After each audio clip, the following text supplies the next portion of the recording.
রিফাত সাহেবের সামনে এসে দাঁড়িয়ে বলল, ভুল করে ফেললি, তুই আমাকে ডেকে অনেক বড় ভুল করলি। আমি মৃত ছিলাম, ভালোই ছিলাম, জাগিয়ে দিলি। রিফাত সাহেব থর থর করে কাঁপছে, ভয়ে তার শরীরের সমস্ত লোম দাঁড়িয়ে গেল। তিনি লক্ষ্য করলেন ধীরে ধীরে অবয়বটা আরো দানবীয় আকার ধারণ করল, আর খুব দ্রুত এসে রিফাত সাহেবের শরীরে প্রবেশ করে বলে উঠল, ভৌতিক দুনিয়া।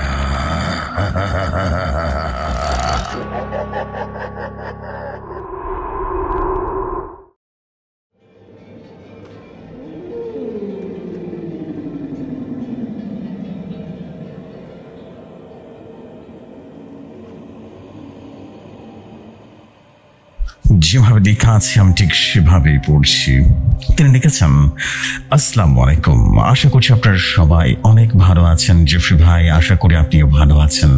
আমার নাম আরিয়ান চৌধুরী, আমি বলছি মিরপুর থেকে। এটাই প্রথম ভৌতিক কথায় পাঠানো কোনো ঘটনা। আশা করি ঘটনাটি ভালো লাগলে আপনি আপনার মতো করে পড়ে শোনাবেন। ঘটনাটি একটা অভিশপ্ত টেলিফোন নাম্বারকে কেন্দ্র করে গড়ে উঠেছে। জেফরি ভাই, আর কথা না বাড়িয়ে সরাসরি শুরু করছি ঘটনা। রাত তখন আনুমানিক 2টো, বাইরে ঝুম বৃষ্টি হচ্ছে। এই অসময় বৃষ্টি ঢাকা রাস্তার যেন এক ভিন্ন ধর্মী অচল অবস্থার সৃষ্টি করেছে। রাহাত তার ছোট্ট বারান্দায় দাঁড়িয়ে কফির মগে চুমুক দিতে দিতে বাইরে বৃষ্টি দেখছিল। এই সময়টাতে বৃষ্টি তার বরাবরই ভালো লাগে, কিন্তু আজ কেমন যেন অদ্ভুত অস্বস্তি কাজ করছে মনের ভেতরে। 3 দিন হলো সে নতুন একটা সিম কার্ড কিনেছে। পুরনো নাম্বার নিয়ে বড্ড ঝামেলা ছিল। পরিচিত অপরিচিত এত বেশি কল আসতো যে বিরক্ত হয়ে নাম্বারটা বদলে ফেলার সিদ্ধান্ত নেয়। নতুন নাম্বারটা এখনো তেমন কেউ জানে না, অফিসের কয়েকজন তার কাছে বন্ধু সাজিদ ছাড়া। তাই ফোনটা প্রায় নীরবই থাকে। এই নীরবতা রাহাতের জন্য বেশ স্বস্তিদায়ক। সে একজন ফ্রিল্যান্স কন্টেন্ট রাইটার, তার কাজের জন্য নীরবতা খুব প্রয়োজন। হঠাৎ করে নিস্তব্ধতা ভেঙে দিয়ে তার নতুন ফোনটা বেজে উঠল। স্ক্রিনে ভেসে ওঠা নাম্বারটা দেখে রাহাত বেশ অবাক হলো। Private number. এই যুগেও প্রাইভেট নাম্বার থেকে কল আসে। সে কিছুটা বিরক্ত হয়ে কলটা রিসিভ করলো। হ্যালো। রাতের কণ্ঠস্বরটা একটু ভারী ছিল। প্রথমে ওপাশ থেকে কোনো সাড়া এলো না, শুধু একটা অদ্ভুত শো শো করার শব্দ ভেসে আসলো, অনেকটা পুরনো রেডিও স্টেশনের মেলানোর চেষ্টার মতো। তার সাথে রয়েছে হালকা হিসিসানির মতো আওয়াজ। হ্যালো, কে বলছেন? রাহাত আবারও জিজ্ঞেস করলো। এবার তার কণ্ঠস্বরে বেশ বিরক্তি ফুটে উঠল। কোনো সারা শব্দ নেই, শুধু অদ্ভুত শব্দটা কিছুটা বাড়লো। রাহাত ভাবলো হয়তোবা নেটওয়ার্কের সমস্যা। এই বৃষ্টিতে এমন হওয়াটা অস্বাভাবিক কিছু নয়। সেই লাইনটা কেটে দিতে যাবে, ঠিক এমন সময় শব্দের ভেতর থেকে কে যেন অদ্ভুত এক বেলি কণ্ঠে আর্তনাদ করে এলো। এতটাই ক্ষীণ সে কণ্ঠ যে ঠিকঠাক মতো বোঝাও গেল না। অনেকটা বাতাসের শব্দের মতো ভেসে আসা সে কান্নার মতো। রাহাত ফোনটা কান থেকে সরালো না। সে আবারও মনোযোগ দিয়ে শোনার চেষ্টা করলো। কয়েক সেকেন্ড পর আবারও সে কান্নার আওয়াজ। এবার মনে হলো কেউ যেন ফিসফিস করে কথা বলতে চাইছে, কিন্তু পারছে না। তার গলাটা যেন কেউ চেপে ধরেছে। কে আপনি? কি হয়েছে আপনার? রাহাত কিছুটা উদ্বিগ্ন হয়ে জিজ্ঞেস করে উঠল। ইহার পাশ থেকে কান্নার আওয়াজটা হুট করে থেমে গেল। কয়েক মুহূর্তের জন্য পিনপথক নীরবতা। তারপর এক দীর্ঘ শ্বাস ফেলার মতো শব্দ হলো এবং তার সাথে সাথে লাইনটা কেটে গেল। রাহাত ফোনের স্ক্রিনের দিকে তাকিয়ে রইল। Call ended. তার বুকের ভেতরটা কেমন যেন ধক ধক করে উঠল। এইটা কি ছিল? কোনো প্র্যাঙ্ক কল? কিন্তু এত রাতে কে প্র্যাঙ্ক করবে? আর বেইলি কণ্ঠের ওই আর্তনাদ যতই ক্ষীণ হোক, রাহাতের কান এড়ায়নি। তার মনে হলো কণ্ঠটা কি এতটাই অসহনীয় যন্ত্রণায় লুকিয়ে ছিল। সে কফির মগটা টেবিলে রেখে সোফায় এসে বসলো। ঘরের ভেতরে এসি চলার শব্দ ছাড়া আর কোনো আওয়াজ নেই, কিন্তু রাহাতের কানের ভেতরে তখনও সেই শোষো শব্দ আর ফিসফিসান রয়ে গেছে। সে নাম্বারটা চেক করার চেষ্টা করলো, কিন্তু প্রাইভেট নাম্বার হওয়ার কারণে কিছুতেই কিছু করার ছিল না। পরের দিন সকালে ঘুম থেকে উঠে রাতের ঘটনাটা প্রায় ভুলে গিয়েছিল। কাজের চাপ এসবে ছোটখাটো বিষয় নিয়ে ভাবার সময় তার ছিল না। সারাদিন ক্লায়েন্টের কাজ ডেডলাইন নিয়ে ব্যস্ত থেকে রাত হয়ে গেল। রাতে খাবার পর সে আবারও তার ল্যাপটপটা নিয়ে বসলো, নতুন একটা আর্টিকেল রিসার্চ করছিল। সময় রাত 1টা ছুঁই। ঠিক সেই মুহূর্তে আবারও তার ফোনটা বেজে উঠলো। সে একই প্রাইভেট নাম্বার। রাতের বুকের ভেতরটা আবারও ছ্যাদ করে উঠলো।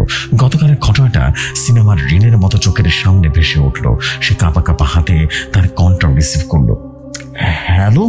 এবারও উপাস থেকে কোনো সারা শব্দ নেই, শুধু আগের বারের মতোই স্থির ঠান্ডা একটা শোষ শব্দ। রাহাত চুপ করে রইল। সে দেখতে চায় শেষ পর্যন্ত কি হয়। প্রায় মিনিট খানেক এভাবেই থাকলো। রাহাতের নিঃশ্বাস ভারী হয়ে আসছে। ঘরের নিস্তব্ধতা, পরিবেশটা তার কাছে অসহনীয় লাগছিল। হঠাৎ করে সে ফিসফিসানি কান্নার আওয়াজটা আবারও শোনা গেল। তবে এবার মনে হলো বেশ কিছুটা স্পষ্ট। একটা মেয়েলি কণ্ঠ থেমে কিছু বলার চেষ্টা করছে। ওরা আমাকে, কথাগুলো সম্পূর্ণ নয়, কিন্তু এর মধ্যে যে ভয় এবং যন্ত্রণা লুকিয়ে আছে তা রাহাতের গায়ের লোম খাড়া করে দেওয়ার জন্য যথেষ্ট ছিল। কে আপনি? কি হয়েছে আপনার? কোথায় আপনি বলুন না। রাত প্রায় চিৎকার করে কথাগুলো জিজ্ঞেস করলো। তার চিৎকারের জবাবে উপাসের কান্না যেন আরো তীব্র হয়ে গেল। এবার কান্নার সাথে কিছু কোঙানির শব্দ যোগ হয়েছে। মনে হচ্ছে কেউ প্রচন্ড ব্যথায় কাতরাচ্ছে। রাত স্পষ্ট শুনতে পেল কেউ যেন বলছে, ছেড়ে দে আমাকে, ছেড়ে দে। এরপরে তীক্ষ্ণ এক আর্তনাদ, আর সাথে সাথে লাইনটা কেটে গেল। রাহাত ফোনটা হাতে নিয়ে ফেলে দিল। তার শরীরটা কাঁপছে, কপালে বিন্দু বিন্দু ঘাম জমেছে। এটা কোনোভাবে প্র্যাঙ্ক কল হতেই পারে না, কোনো প্র্যাঙ্কের নিখুঁত অভিনয় হতে পারে না। ওই কণ্ঠের ভয় আর যন্ত্রণা ছিল নিখাত বাস্তব। রাহাতের মনে হলো ফোনের ওপাশে সত্যি সত্যি কোনো মেয়ে বিপদে পড়েছে। কিন্তু কি সে? আর প্রাইভেট নাম্বার থেকে কেনই বা কল করছে? সেই সাথে সাথে তার বন্ধু সাজিদকে ফোন দিল। সাজিদ একটা প্রাইভেট কোম্পানিতে চাকরি করে। সে রাহাতের সবচেয়ে কাছের বন্ধু। কিরে, এত রাতে ফোন? ঘুম ছাড়ানো কণ্ঠে জিজ্ঞেস করলো সাজিদ। একটা বিরাট সমস্যায় পড়েছি দোস্ত। রাহাতের কণ্ঠ কাঁপছিল। রাহাত তাকে পরপর 2 দিন ঘটনাটা খুলে পড়লো। সব শুনে সাজিদ কিছুক্ষণ চুপ করে রইল। দোস্ত, তুই একটু বেশি স্ট্রেস নিচ্ছিস কাজের, বুঝলি? ঠিকঠাক মতো ঘুমাচ্ছিস না, তাই না? সাথে কণ্ঠে এক প্রকার অবিশ্বাস ছিল। আরে না, আমি যা শুনেছি সত্যি শুনেছি। একটা মেয়ে মনে হচ্ছে খুব বিপদে পড়েছে, আমাকে বাঁচানোর জন্য আকুতি জানাচ্ছে। এটা একটা স্ক্যামও হতে পারে রাহাত। আজকাল নতুন নতুন উপায় মানুষের ফাঁদে ফেলা হয়।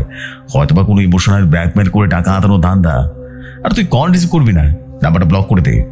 আরে প্রাইভেট নাম্বার ব্লক করবো কিভাবে? রাহাত যেন অসহায় হয়ে বলল। তাহলে সুইচটা অফ করে রাখ, তাহলে তো হয়ে যায়। আর এসব এত বেশি ভাবিস না, ঘুমিয়ে পড় কেমন? আর কাল সকালে কথা হবে। সাজিদ ফোনটা রেখে দিল। রাহাত ফোনটা রেখে বিছানায় শুয়ে পড়লো, কিন্তু তার চোখে কোনো ঘুম নেই। সাজিদের কথাগুলো তার মনে কিছুটা দ্বিধা তৈরি করলেও ওই মেয়েটার কণ্ঠের আর্তনাদ সে কিছুতেই ভুলতে পারছে না। তার বারবার মনে হচ্ছে সাজিদ যা বলছে তা ঠিক নয়, এটা কোনো স্ক্যাম নয়, এর পিছনে অন্য কোনো রহস্য আছে। পরের রাতটা রাহাতের কাটলো প্রচন্ড আতঙ্কে। সে জেগে রইল ফোনটার দিকে তাকিয়ে। কিন্তু আশ্চর্যের বিষয়, সেদিন রাতে এমন কোনো কল এলো না। এতে রাহাত কিছুটা স্বস্তি পেলেও তার বুকের ভেতরের অস্বস্তিটা কেন যেন কাটলো না।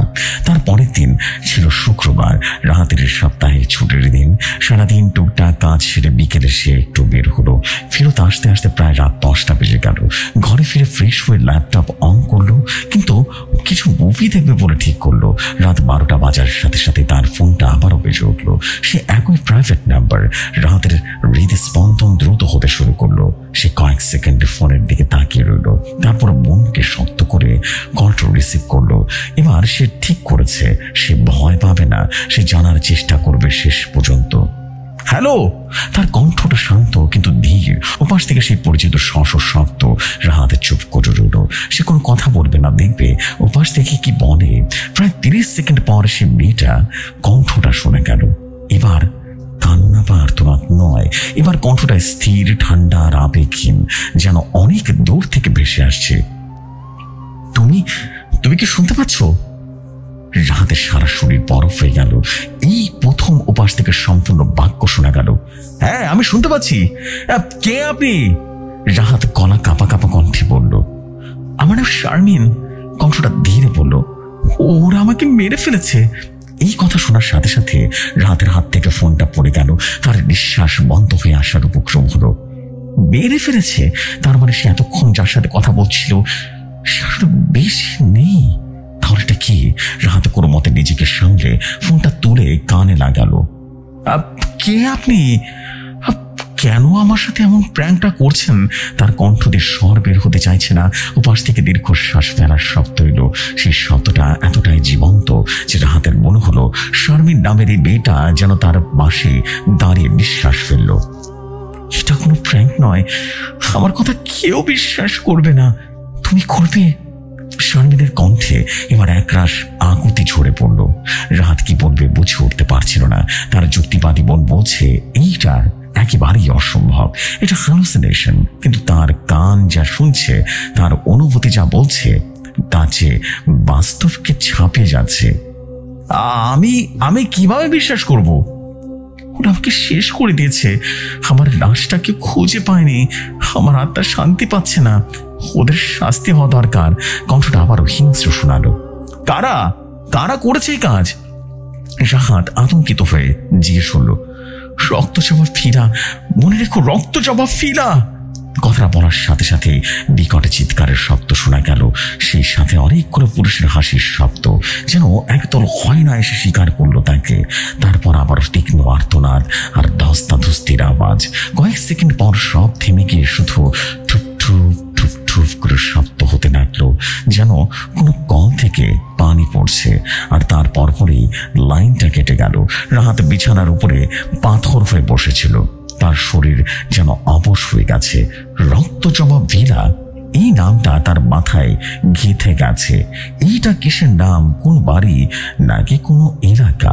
আর শারমিন, কে এই শারমিন? তার মনে হলো সে এক ভয়ঙ্কর রহস্যের বেড়াজালে জড়িয়ে পড়েছে। এটা কোনো সাধারণ ফোন কল ছিল না, এটা মৃতের আহ্বান ছিল। এক অতৃপ্ত আত্মা তার মৃত্যুর প্রতিশোধ নিতে চায়, আর সে মানুষ হিসেবে বেছে নিয়েছে তাকে। আর নতুন অভিশপ্ত টেলিফোন নাম্বারটিকে বেছে নিয়েছে। রাত বুঝতে পারছিল এই রহস্যের শেষ না দেখে সে শান্তি পাবে না। তার ঘুম, তার স্বাভাবিক জীবনযাপন সবকিছুই কেড়ে নিয়েছে এই অশরীরী কণ। তাকে জানতেই হবে কি এই রক্তজমা বীরার রহস্য, কে এই শারমিন, আর কেনই বা আত্মা মুক্তির জন্য রাহাতের নম্বরটিকে বেছে নিল। ভয় আর কৌতূহল, এই দুই বিপরীতমুখী অনুভূতি তাকে গ্রাস করে ফেলল। সে কাঁপা কাঁপা হাতে ল্যাপটপটা টেনে নিল। গুগল সার্চ বারে লিখল রক্তজমা ফিরা। তার মনে হলো এই ভয়ঙ্কর সত্যের দরজা খুলতে চলেছে সে। এমন এক সত্য যা হয়তোবা তার জীবনকে চিরদিনের জন্য বদলে দিবে। গুগল সার্চ বারে সাদা ক্যানভাসে কার্সারটা রীতিমতো দপ করে করছে। রাহাতের আঙ্গুলগুলো কিবোর্ডের উপর দিয়ে স্থির হয়ে আছে, যেন জমে গেছে। রক্তজবা ফিরা, এই শব্দ দুটি মস্তিষ্কের ভেতরে হাতুড়ির মতো আঘাত করে চলেছে। শারমিনের সে আবেগহীন ঠান্ডা কণ্ঠস্বর, আর শেষের দিকে সে ভয়ঙ্কর আর্তনাদ তার কানের পর্দায় আটকে গেছে। ভয় আর তীব্র কৌতূহলের মধ্যে এক অদ্ভুত মিশ্রণ তাকে ঠেলে দিচ্ছে এই নাম্বারের পেছনের রহস্যের উন্মোচনের দিকে। গভীর একটা শ্বাস নিয়ে রাত অবশেষে টাইপ করলো রক্তজবা ভিলা। এটার চাপার পর কয়েক সেকেন্ডের ভেতরে পর্দাটা সাদা হয়ে গেল। তারপর একের পর এক সার্চ রেজাল্ট ভেসে আসতে লাগলো, কিন্তু রাহাতের প্রত্যাশার সাথে কোনো মিল নেই। সে ভেবেছিল হয়তো বা কোনো চাঞ্চল্যকর নিউজ রিপোর্ট বা কোনো ব্লগ বা আলোচনার লিঙ্ক পাবে, কিন্তু কিছুই নেই। বেশিরভাগ রেজাল্ট নার্সারির যারা রক্তজবা ফুলের চারা বিক্রি করে, কিন্তু সাহিত্য বিষয়ক ওয়েবসাইটে রক্তজবা বীণা নামে কাল্পনিক বারের উল্লেখ আছে, বিভিন্ন গল্প কবিতায় আছে। রাত হতাশ হয়ে স্ক্রল করতে লাগলো। প্রায় 10ম পেজে যাওয়ার পর চোখ আটকে গেল এক লিঙ্কের ভেতরে। এটা একটা পুরনো, প্রায় অচল হয়ে যাওয়ার রিয়েল স্টেট ফোরামের পোস্ট। তারিখটা প্রায় 7 বছর আগে। একজন ইউজার ঢাকার আশেপাশে একটা পুরনো গাড়ি বিক্রয় এবং শিরোনামে একটা পোস্ট করেছিল। বিবরণে লেখা ছিল সাভারের কাছাকাছি নিরিবিলি পরিবেশে একটা ডুপ্লেক্স বাড়ি বিক্রয় হবে। বাড়ির চারপাশে প্রচুর গাছপালা, পুরনো রক্তজবা ফুলের বাগান আছে। স্থানীয়ভাবে বাড়িটির নাম রক্তজবা ভিলা। রাহাতের বুকের ভেতরটা থক করে উঠল। এটাই এটাই তো সেই বাড়ি, কিন্তু পোস্টের বাড়ির কোনো ছবি বা সঠিক ঠিকানা দেওয়া নেই। শুধু যোগাযোগের জন্য একটা ফোন নাম্বার দেওয়া আছে, যা সম্ভবত এখন আর কার্যকর নয়। রাহাত আরো গভীর হওয়ার চেষ্টা করলো। সে ফোরামের সেই ইউজার প্রোফাইলটা ঘেটে দেখলো, কিন্তু লোকটি সে একটা পোস্ট ছাড়া আর কোনো দিন ফোরামে অ্যাক্টিভই ছিল না। পোস্টের নিচে কয়েকজন মন্তব্য করেছে, বাড়ির দাম জানতে চেয়েছে, কিন্তু উত্তর আসেনি। যেন পোস্টটা করে লোকটি উধাও হয়ে গেছে। হতাশা আর উত্তেজনা আর অদ্ভুত অনুভূতি নিয়ে রাহাত ল্যাপটপটা বন্ধ করলো।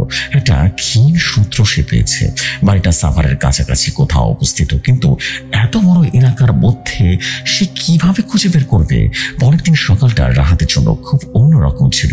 তার ভেতরে কোনো কাজের স্পৃহা নেই, ক্লায়েন্টের বিনগুলো তার সাথে পড়ে আছে, আর সে সমস্ত চিন্তা জুড়ে শুধু শারমিন আর রক্ত চুবাভিরা। সে বুঝতে পারছিল একা এই রহস্যের গভীরে যাওয়া তার পক্ষে অসম্ভব। কাউকে দরকার। দুপুরের দিকে সে আবারও সাজিদকে ফোন করলো। কিরে, কাল রাতে ঘুমিয়েছিলি ঠিক মতো? সাজিদ ফোনটা ধরেই জিজ্ঞেস করবো। তার বন্ধুর চিন্তায় স্পষ্ট। সাজিদ, আমার সাথে তোর দেখা হওয়াটা খুব দরকার রে, খুব জরুরি। রাতের কণ্ঠে এমন কিছু ছিল যা সাজিদকে আর দ্বিতীয় প্রশ্ন করতে দিল না। আচ্ছা, বিকেলে আসিস কেমন? আমি বিকেলে আসছি তোর বাসায়।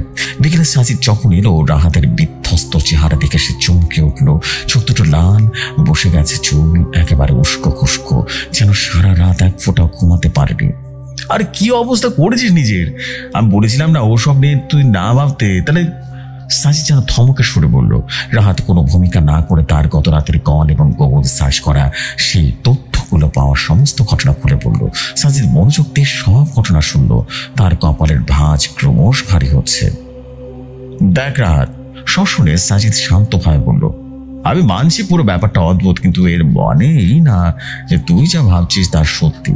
হতে পারে রক্ত যাওয়া ভিলা নামে সাভারে সত্যি একটা বাড়ি আছে, আর হতেই পারে সেখানে একটা মেয়ে বিপদে পড়েছিল, কিন্তু তার আত্মা তাকে কেন ফোন দিবে তোকে বলতো? এটা মেনে না কঠিন। অথবা কেউ পুরনো ঘটনা ব্যবহার করে তোর সাথে ভয়ঙ্কর একটা খেলা খেলছে। খেলা? একটা মানুষ বড়ার অভিনয় করতে পারে, কিন্তু একটা কণ্ঠ যন্ত্রণা ওটা নকল হতে পারে না সাজিদ। আর যদি কেউ খেলাই করবে, তাহলে আমার নতুন নাম্বারটা পেলো কিভাবে? রাতের চোখতে সাজিদ কিছুটা দ্বিধায় পড়ে গেল। ঠিক আছে, চল ধরেই নিলাম তুই যা বলছিস কিছুটা হলেও সত্য। এখন তুই কি করতে চাস বলতো? আমি ওই বাড়িটা খুঁজে বের করতে চাই, রক্ত জমা ভিলা। সাজিদ দীর্ঘশ্বাস ফেলে বলল, সাভার অনেক বড় জায়গা, শুধু এতটুকু তথ্য দিয়ে একটা বাড়ি খুঁজে বের করা অসম্ভব। কথাটা শেষ হওয়ার আগে রাহাতের ফোনটা আবারও বেজে উঠল। স্ক্রিনে প্রাইভেট নাম্বার লেখাটা দেখার সাথে সাথে রাহাত এবং সাজিদ দুজনেই চমকে উঠল। রাহাত কাঁপা কাঁপা হাতে ফোনটা তুলে স্পিকার অন করলো। Hello hello. ওপাশ থেকে কোনো উত্তর নেই, শুধু হিমশীতল শোষো আওয়াজ, আর ঘরের ভিতরে তাপমাত্রা কয়েক ডিগ্রি কমে গেল। সাজিদ অবিশ্বাসের দৃষ্টিতে ফোনের দিকে তাকিয়ে আছে। শারমিন, আপনি কি শুনতে পাচ্ছেন? রাহাত জিজ্ঞেস করলো। কয়েক মিনিটের পর ফিসফিস করে কণ্ঠ যেন ভেসে এলো। সময় ফুরিয়ে আসছে, ওদেরকে থামাতে হবে। কোথায় আসবো আমি? আপনার বাড়িটার ঠিকানাটা কি বলুন না? রাহাত মরিয়া হয়ে জিজ্ঞেস করলো। এবার শারমিনের কণ্ঠস্বর সরাসরি কোনো উত্তর দিল না। তার বদলে রাহাত শুনতে পেল পারিপার্শ্বিক কিছু শব্দ, একটা ট্রেনের হুইসেল খুব কাছে কোথাও থেকে ভেসে আসছে, তারপর ঝিঝি পোকার একটানা ডাক, আর সব ছাপিয়ে একটা অদ্ভুত মিষ্টি গন্ধের কথা যেন কণ্ঠটা বলতে চাইল। জানাতে পুরো ট্রেন লাইনটা দেখা যায়। বর্ষা রাতে শিউরে ফুলের গন্ধটা পারি হয়ে থাকে। আমার খুব প্রিয় ছিল। কথাগুলো শেষ হতেই একটা কান্নার আওয়াজ শোনা গেল, আর লাইনটা কেটে গেল। রাহাত আর সাজিদ একে অপরের দিকে তাকিয়ে রইল। সাজিদের মুখটা ফ্যাকাশে হয়ে গেছে। এই প্রথম সে নিজের কানে যে শুনল সেটা অশরীরী কণ্ঠ। তার যুক্তিবাদী বোন এই ব্যাখ্যা খুঁজে পাচ্ছে না। শিউরে ফুলের গন্ধ, পুরনো রেল লাইন।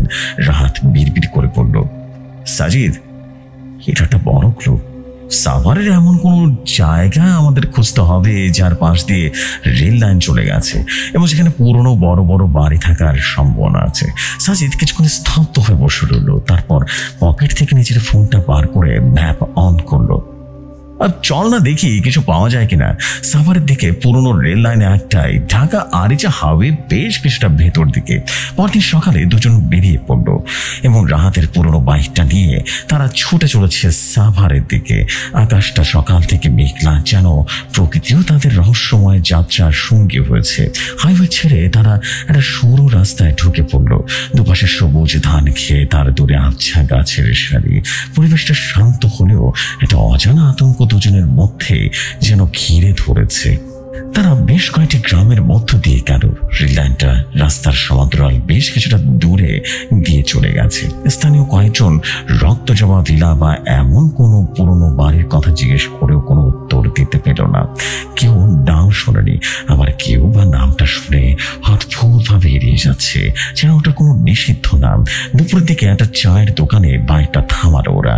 দোকানদার বয়স্ক একজন লোক, তার সাথে কথা প্রসঙ্গে রাত বাড়িটার কথা তুলল। চাচা, এদিকে রক্ত জমা বাগান আছে এমন কোনো পুরনো বাড়ি ছিলেন? আমরা একটা কাজে খুঁজছি বাড়িটা।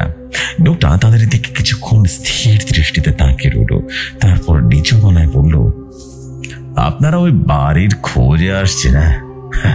ওই জায়গাটা ভালো নয়, অভিশপ্ত ভিড়া ওটা। রাহাত আর সাজিদ চমকে উঠল। অভিশপ্ত কেন চাচা? বুঝতে পারলাম না, কি হয়েছিল ওখানে? সাজিদ জিজ্ঞেস করলো।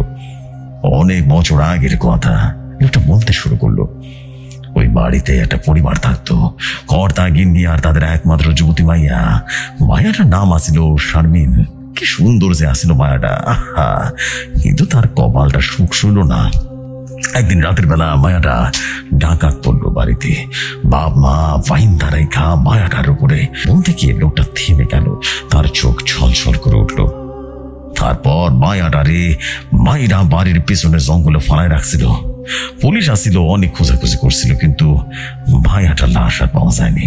এই ঘটনার পর থেকে খালি পড়ে আছে। রাত হইলে বাড়ি থেকে মাইয়াটার কান্দনের আওয়াজ পাওয়া যায়, কেউ ওই বাড়িটার কাছে যায় না। বৃদ্ধের কথা শুনে রাতের সারা শরীর হিম হয়ে গেল। তাহলে শারমিনের কথা সত্য ছিল, তাকে হত্যা করা হয়েছে। বাড়িটা কোন দিকে চাচা? রাত ভাঙা গলায় জিজ্ঞেস করলো। ওটা প্রথমে বলতে চায়, কিন্তু তাদের জোর জবরদস্তিতে হার মেনে মেঠো পথের দিকে ইশারা করে দেখিয়ে দিল। সেই পথ ধরে তারা এগোতে লাগলো। যত এগোচ্ছে পরিবেশটা ততই থমথমে হয়ে আসছে। দুপাশের গাছগুলো যেন আরো ঘন, আরো অন্ধকার। প্রায় মিনিট 10 চলার পর তারা বাড়িটার সামনে এগিয়ে পৌঁছালো এবং বাড়িটার একটা মরচে পড়া লোহার গেট আছে। তার ফাঁক দিয়ে ভেতরে দেখা যাচ্ছে, এক কথায় অবিশ্বাস্য। এককালে যেটা সুন্দর বাঁশ বাগান ছিল তা বোঝাই যাচ্ছে, কিন্তু এখনো পুরো বিষয়টা জঙ্গলে পরিণত হয়েছে। আগাছা আর পুরো লতা ছেয়ে গেছে চারপাশটা। আর সেই জঙ্গলের মধ্যে মাথা উঁচু করে দাঁড়িয়ে আছে দোতলা বাড়িটার রক্ত জবা ভিলা। দেয়ালের পেলেস্তার খসে পড়েছে, জানালাগুলো কাঁচ ভাঙা, কিন্তু এত অবহেলার পরেও পুরো বাগান জুড়ে ফুটে আছে অসংখ্য টকটকে লাল রক্ত জবা ফুল। যেন বাড়িটার সব কণ্ঠ, সব কষ্ট, সব রক্ত চুষে নিয়েছে ফুলগুলো ফুটে আছে। পরিবেশটা এতটাই দম বন্ধ করা যে সাজিদ চুপ করে গেছে, তার মুখে ভয়ের ছাপটা স্পষ্ট। রাহাত, চল ফিরে যাই, জায়গাটা ভালো লাগছে না। কিন্তু রাহাত যেন সম্মোহনের মতো বাড়িটার দিকে তাকিয়ে আছে। তার মনে হচ্ছে বাড়িটা তাকে ডাকছে। সামনে আত্মা যেন এখানেই কোথাও আটকে আছে। সে ধীরে ধীরে গেটের দিকে এগিয়ে গেল। গেটে একটা বিশাল তালা ঝুলছে। ঠিক সেই মুহূর্তে যখন রাত গেটের শিকলটা স্পর্শ করতে যাবে, তার পকেটের ফোনের তীব্র স্বরে বেজে উঠল। বুকের ভেতরে লাফ দিয়ে রীতিমতো উঠে হৃৎপিণ্ডটা শান্ত করার চেষ্টা করে রাহাত ফোন বার করলো। সে একই প্রাইভেট নাম্বার। সে রিসিভ করে কান লাগাতে শারমিন ফিসফিসে এক আতঙ্কিত কণ্ঠস্বর ফিরে এলো। চলে যাও, এখান থেকে চলে যাও, ওরা এখন এখানে আছে। কথাটা শোনার সাথে সাথে রাহাতের শির দ্বারা দিয়ে একটা ঠান্ডা স্রোত বয়ে গেল। ওরা এখনো এখানে আছে মানে বুঝতে পারলাম না, কারা আছে এখানে? এর মানে কি?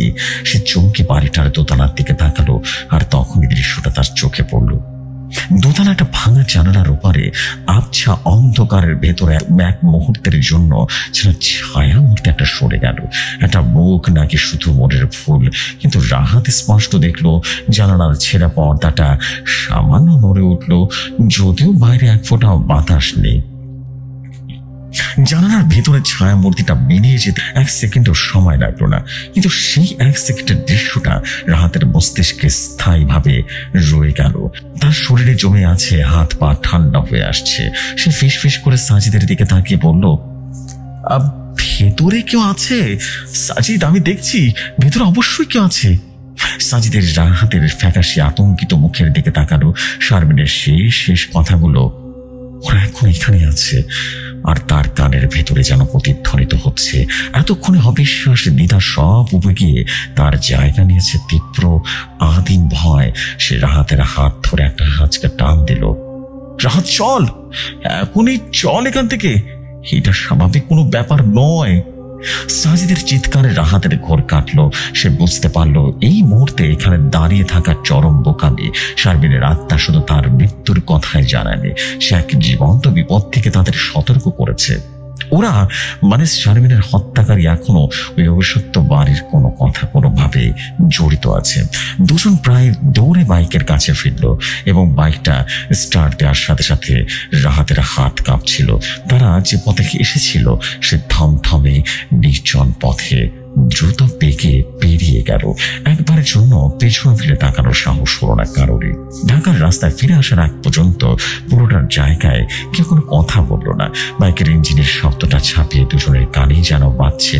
শারমিনের সেই আতঙ্কিত কণ্ঠ আর চোখের সামনে ভাসছে রক্ত জমা ফেরার সেই ভৌতিক প্রতিচ্ছবি। রাহাতের বাসায় ফিরে দুজনেই সোফায় ধপ করে বসে পড়ল। সাজিদ ঠক ঠক করে পুরো 1 বোতল পানি শেষ করলো। এটা অবিশ্বাস্য রাহাত, আমি নিজের কানে না শুনলে, নিজের চোখে ওই পরিবেশ না দেখলে কিছুতেই বিশ্বাস করতাম না। এই বাড়িতে সত্যি কেউ আছে, অবশ্যই কেউ আছে। শুধু ছিল না সাজিদ। রাহাত নিচু ভাঙা ভাঙা গলায় বলল, ওরাই সেই লোক যারা শারমিনের অবস্থা ছিল তাই 7 বছর পর ওই বাড়িটাকে নিজের আস্থানা বানিয়ে ফেলেছে। আর ওই এলাকার মুখ খুলতে চায়, ভয় পায় সবাই। সামনে আত্মা এখনো শান্তি পায়নি। সাজিদের প্রশ্নটা খুব সরাসরি ছিল। এখন কি করবি? পুলিশ জানাবে নাকি? বুঝলাম না তো। পুলিশ? রাহাত যেন তিক্ত হাসি দিল। কি বলবো পুলিশকে? যে একটা ভূত আমাকে ফোন করে সবকিছু বলছে? হ্যাঁ, ওরা আমাকে পাগল ভাববে।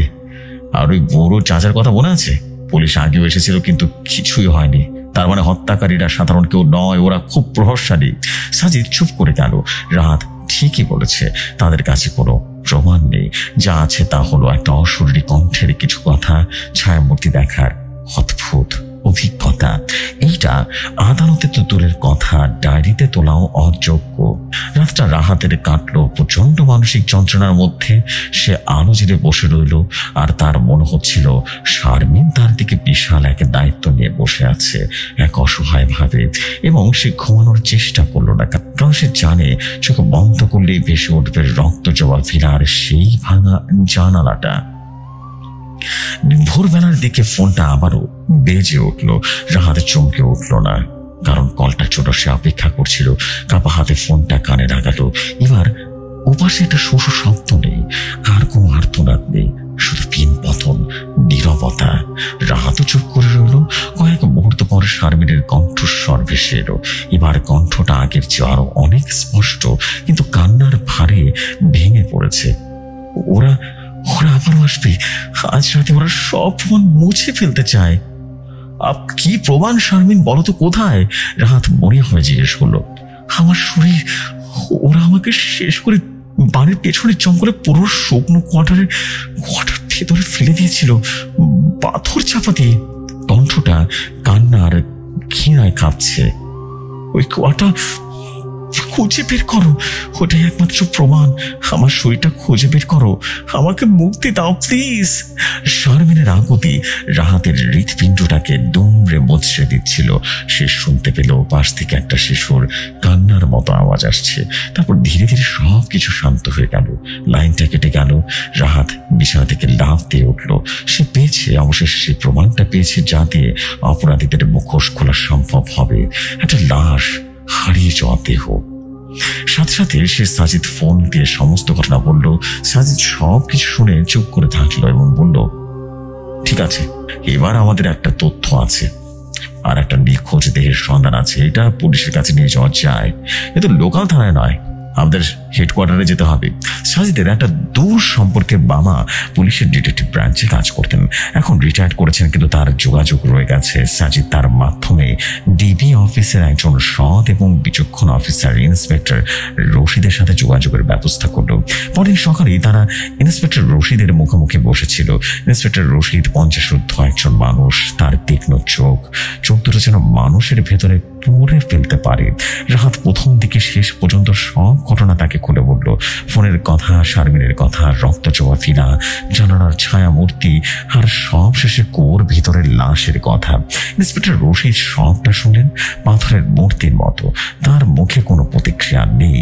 সব শুনে তিনি রাহাতের দিকে কিছুক্ষণ এক দৃষ্টিতে তাকিয়ে রইলেন।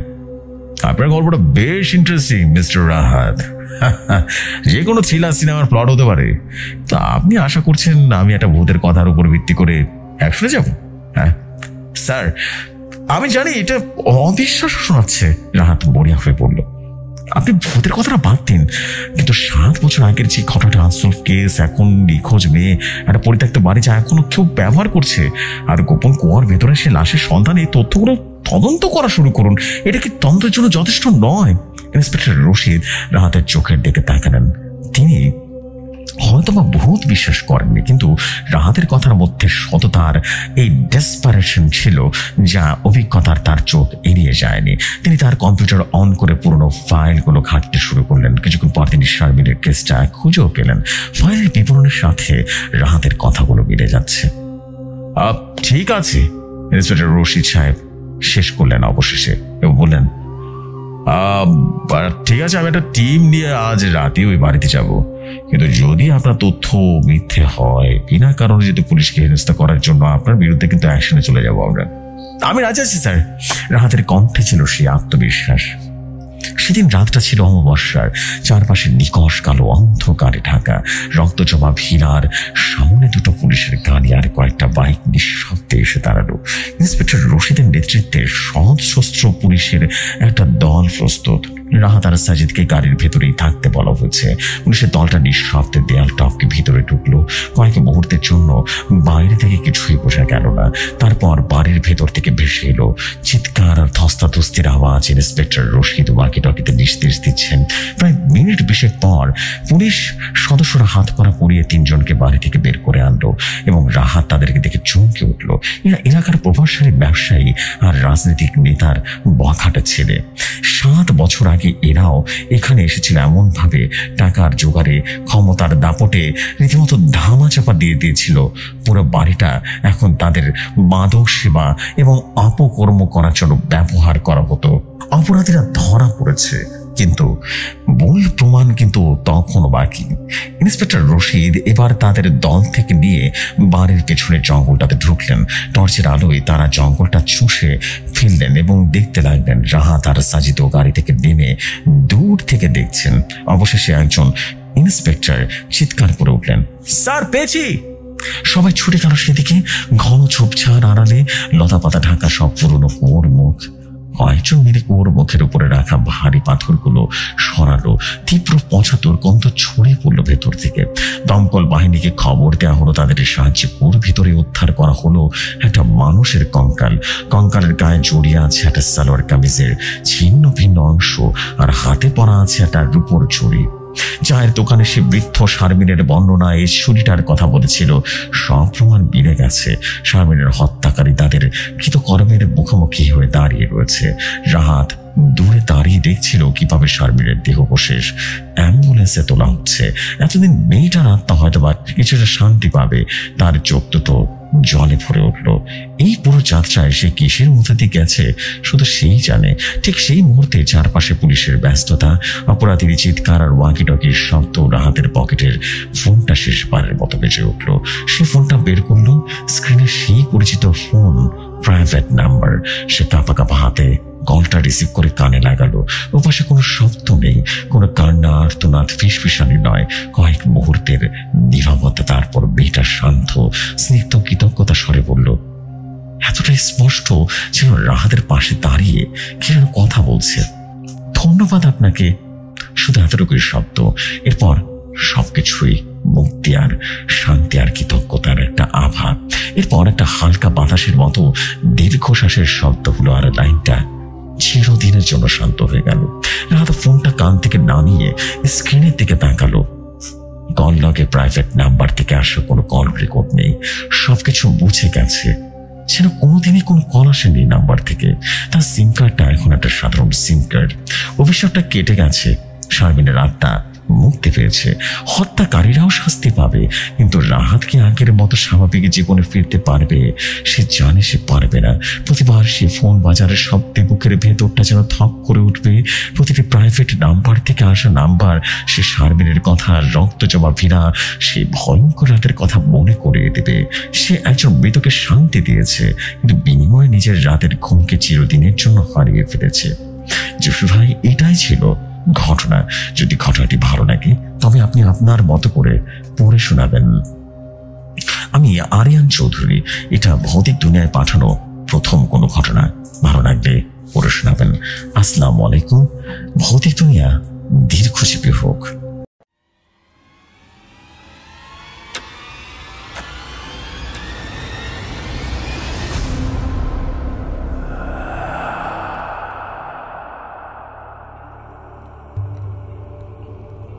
And finally কিন্তু শুনে ফেললাম। Oh, what a story, man. Wow, this is brilliant. Amazing. আমি জাস্ট অনেকদিন পর একটা ঘটনা পড়ে খুব আনন্দ পেলাম। দারুণ ছিল ভাই। ওয়াও, জাস্ট ব্রিলিয়ান্ট স্টোরি ছিল। অ্যামেজিং একটা স্টোরি ছিল। থ্যাংক ইউ ভেরি মাচ আপনাকে অসাধারণ ঘটনার জন্য আরিয়ান চৌধুরী। আপনার পরবর্তী ঘটনা অপেক্ষা থাকলাম। এই বলে আজকের মতো আমি বিদায় নিচ্ছি। আজকে কিন্তু আর বেশি দেরি করবো না। ইনশাআল্লাহ আপনাদের সাথে আগামীকাল একটা লম্বা এপিসোড নিয়ে দেখা হবে। ততক্ষণ সবাই ভালো থাকুন, সুস্থ থাকুন, অ্যান্ড মোস্ট ইম্পর্টেন্টলি ভৌতিক দুনিয়ার সাথেই থাকুন। আসসালামু আলাইকুম, শুভরাত্রি সবাইকে।